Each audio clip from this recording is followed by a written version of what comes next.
Hey everyone, Dan Gershenson here. There's a question that's come up a lot about the divide and conquer of LinkedIn as it pertains to uh, your profile versus your company page versus, oh, should I do a LinkedIn newsletter and then probably other things, audio events and LinkedIn Live and things like that. So I'm going to give you an answer to this that's going to sound very unstrategic, but I think it's worth considering, which is you, in your own world, see three, four, five different things. But that's not to say that your audience necessarily sees all that. And I don't think there's anything wrong with saying any way in on the same platform is probably a good way. And it does not mean that you have to do all of these things. You don't have to do every new thing that LinkedIn rolls out. Not the case.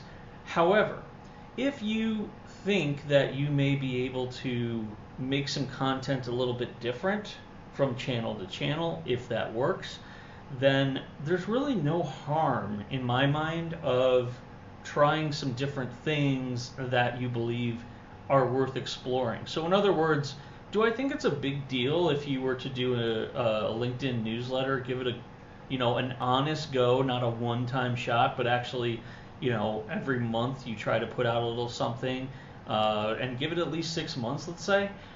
Okay, so what's the harm in that? You think it's going to be like a big deal where somebody's like, oh my gosh, you shut down your LinkedIn newsletter because whatever. Nobody thinks like that, and if they do, they probably need to get a life. Or, I mean, really. So don't worry so much about the different kinds of ways you can get yourself out there. If you are only doing something on your profile, great.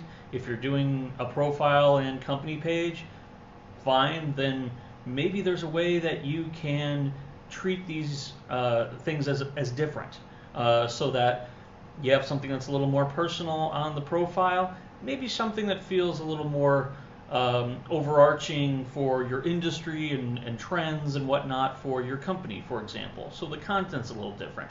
And then still, maybe for the newsletter, there's going to be, let's say, your VIP kind of audience that only gets a very select kind of tip or news or things like that. So I wouldn't worry too much in that sense of, oh gosh, we got to put all my eggs in this basket or these two baskets or things like that. I don't believe the outside world is looking at you that way, of saying, well, gosh, they're everywhere and why don't they pick one or two? No, I don't think anyone's thinking like that. I don't believe you should be thinking like that. As long as you have the mindset of, you know what, I'm trying some things, but I know this channel is where I should be. That's probably the most important overarching thing here. Should you be on the channel based on your strategy? Yes. Okay, then you can give yourself a little bit of latitude here to think about, okay, well, I'm interested in doing some LinkedIn Live. Great.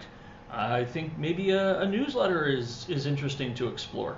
Okay, then let's have a little bit of a purpose and mini strategy behind what we want to maybe say on a monthly basis. And then, again, give it an honest go.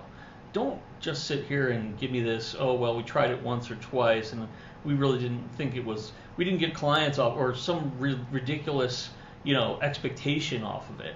You are looking to just further the conversation a little bit, and that will be something that's worth staying with. But you got to stay with it, a good 6 months or so, I do believe, if not longer. And once you are at peace with that part of it, then I wouldn't put the pressure on yourself to think about, number one, being everywhere, and number two, that you have to be only in one place. That's not true either. That is definitely not true. So I hope that frees you up a little bit in thinking about this, because most of the time it's ourselves that look at this stuff and go, oh my gosh, what are people going to think? They're going to think, oh, this is an opportunity for me to hear some content from this person, because guess what? They have an ongoing feed just like you do. So it does not mean that they're going to see everything you post. That means maybe this is a good way to cover your bases in some different ways. Vary up the content though. Don't just copy and paste across 5 different places, but make sure that this is something that you might want to explore. It's worth experimenting. And that's what the ability to be on a channel gives you. All right, hope that's helpful, and let me know if you have any questions.